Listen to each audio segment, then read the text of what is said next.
Happy Wednesday. It wasn't just about bringing music, it was about the atmosphere, Younger. the vibe. Sounds corny, but it really was a community and a family, you know. And they thought that those horses belonged to the jockeys.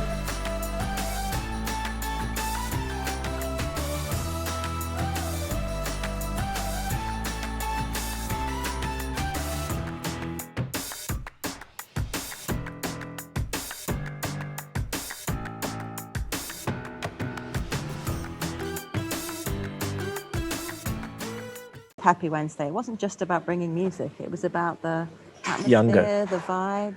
Yeah, we had the beer garden, right? It was a younger crowd, and they got to see racing up close. So it was a big deal for them to actually see Joe Moreira in the flesh, so to speak, and Zach. And because it was such an international crowd, they kind of either went for the Aussies went for Zach, or whoever was Australian. Brazilian, Brazilian footballers are always popular, so they all love Joe. Not too many Mauritians in Hong Kong, but they love Karis. You know, we had music in between the races, right? And then we opened up Adrenaline, which was a club, which was redone, and it became very popular with what we call the chuppies, you know, the local version of yuppies, the chuppies. And Adrenaline had music during the performance, well, during the whole evening, didn't it? Adrenaline we could, because it wouldn't scare the horses and stuff, but the beer garden we had to be careful, because, you know, you didn't want to spook the horses, especially if we had a crappy singer, you know. We've had a few, you know, but it was good fun. And I think what was really, really nice is how involved guys like Zach and Joe and Neil, Tony Cruz, Casper got involved in marketing this, because they enjoyed the buzz. So for them, seeing younger people going, "Oi, you know, yeah, you know, I'm coming back," they get that adrenaline rush. It helped pump them up, and people got pumped up. And it sounds corny, but it really was a community and a family. And that family may have dissipated, you know, during this lockdown period, but it will be back, and we've kept things going online. So we've got new plans to resurrect Happy Wednesday now that all these restrictions are starting to taper off. And you've been doing things on positivity and now imagination. Yeah, we switched strategy into let's push positivity, talking about imagination, creativity, and in this lockdown mode, a lot of people are creating. So we kind of have a lock on that, so to speak. So that resulted in me just writing a short story. And that short story has become a sort of, it's become a multimedia project, which can go every which way, right? And when the new Happy Wednesday happens, it will, a lot of it, well, the bulk of it will be actually based on the story, which talks about finding positivity, finding inspiration, being inspired, etc. So it's kind of flowed. And it's clever to think of racing as part of entertainment, you know, just as much as Winfred's people involved. Yeah. Well, Winfred's that's always been his objective, because turnover is turnover. You get your turnover in Chartin. Not to say we don't get turnover in Happy Valley, but for Winfred, I think the reason he approached me was he wanted a non-racing guy who still knew racing, but came from the entertainment industry because he wanted the Happy Valley racing and the Happy Valley experience because it's such a unique race course. There's no other race course in the world that can be like Happy Valley, and you know that. I know that. He wanted there to be that entertainment experience.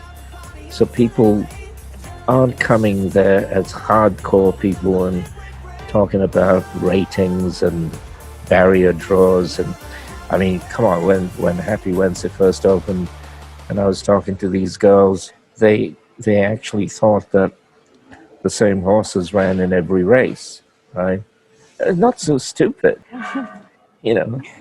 And they thought that those horses belonged to the jockeys, right?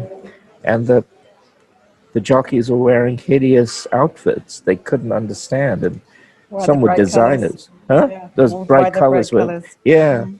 So can't you know? Then they explained it, but they still, you know, couldn't give a damn about reading the tote.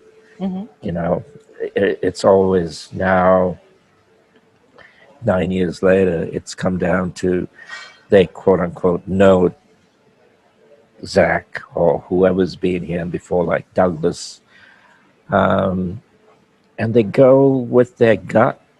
They go with names, and they go with the jockey they think is the cutest. It's not really different to Lewis Hamilton or F1 or pop music. As a jockey, to look over the fence and see everyone having so much fun, dancing to the band, enjoying the racing that's on at the night, it's a great buzz, it's a good atmosphere and puts us in the mood. Zach's been the best spokesperson for Happy Wednesday.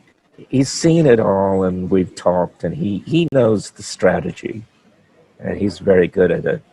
And Joe's very good in that he makes the fact that English is not his mother tongue work for him, Yeah. very well. What I always like about Joe is when they ask, do you think your horse can win?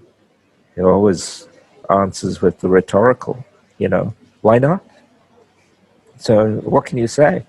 You know, do you think your horse is, do you think you're going to have a good day? Oh, why not?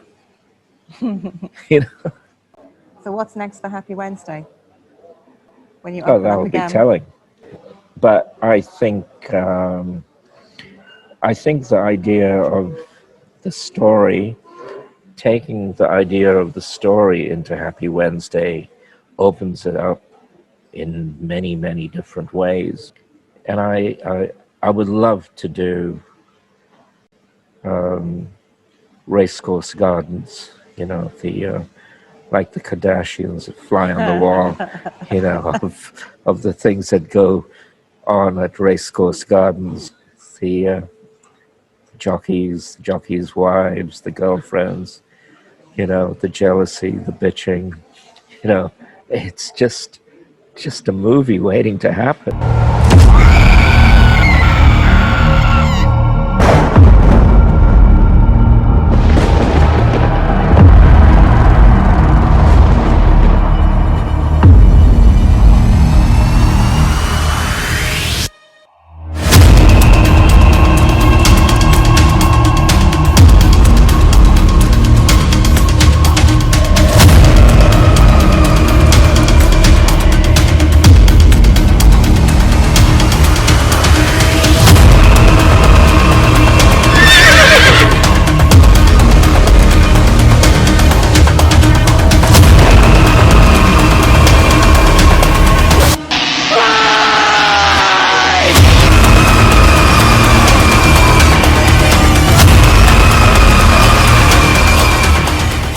It's almost like Spinal Tap, you know.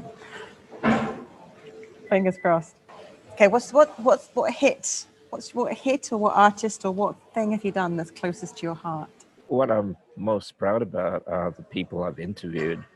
Okay. I think spending a day with Quincy Jones is pretty damn good. Greatest thing ever. Yeah, and he just finished Thriller at that time. So, you know, I heard, you know, about Michael, you know, he said, a little, he couldn't couldn't stop squealing, and him and Bruce Swedien had to cut all those. And he said, so Quincy was great.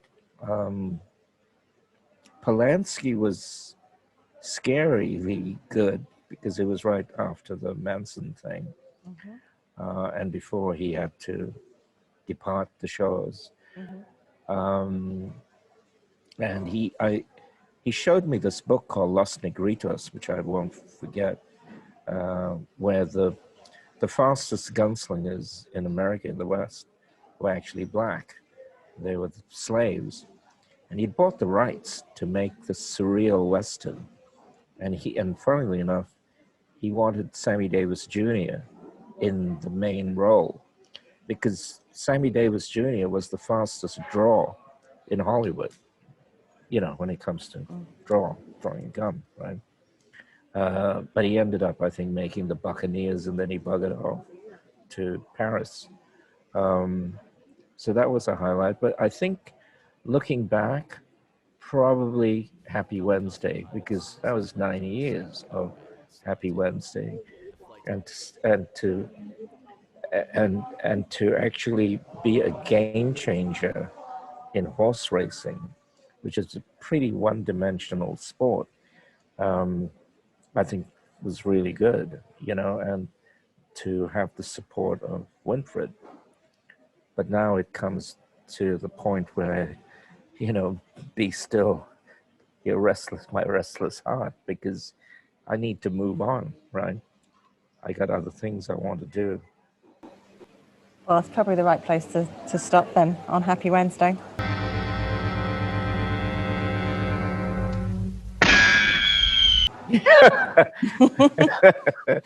Yeah, I guess Tell me offline. Yeah. All right. Cool.